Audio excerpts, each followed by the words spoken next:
How fast the bone heals depends on the status of the break.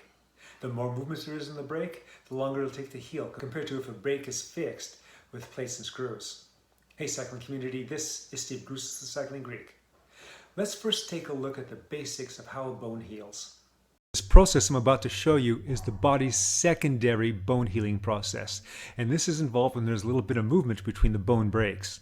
If there's no movement between the bone breaks, then there's not going to be a callus being formed, and it'll be bone-on-bone healing. Right after the fracture, the first thing that happens is the hematoma formation and the beginning of tissue destruction. Immediately after the hematoma is formed, the body goes into the inflammation stage, and this lasts for about a week. There are three distinct things that happen here.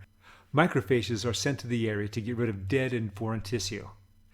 Capillaries start to form. As the capillary forms, the hematoma starts to shrink. The purpose of the capillaries is to provide a pathway for resources to get to the break. Lastly, stem cells are deployed. And what these stem cells turn into is dependent on if there's movement in the break or not. And for this particular portion of the video, there is movement. These stem cells are converted to fibroblasts, chondroblasts, and osteoblasts. These converted stem cells will reabsorb unneeded bone material for later deployment, form fibrous material, and eventually form that initial soft callus. Starting around week 4 and going on for the next 2 months, the soft callus is converted into a hard callus.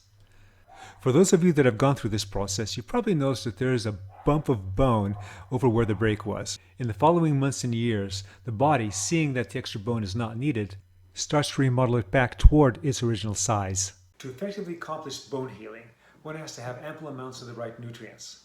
Let's go over 5 categories involved in this process. First, calories.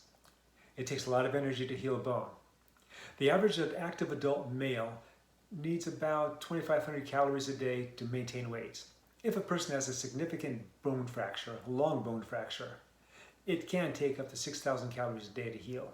Think of the bone as a sponge made up of living protein embedded with mineral crystals. By volume, the bone is approximately 50% protein. Insufficient protein during a bone healing process can lead to a rubbery callus, and no one wants a rubbery callus. There's a huge number of free radicals that are created during a bone fracture, so much so that it can overwhelm the body's natural antioxidant defense systems. Important vitamins to have during this process are C, E, alpha-lipoic acid, and lycopene. By weight, the bone is 70% minerals.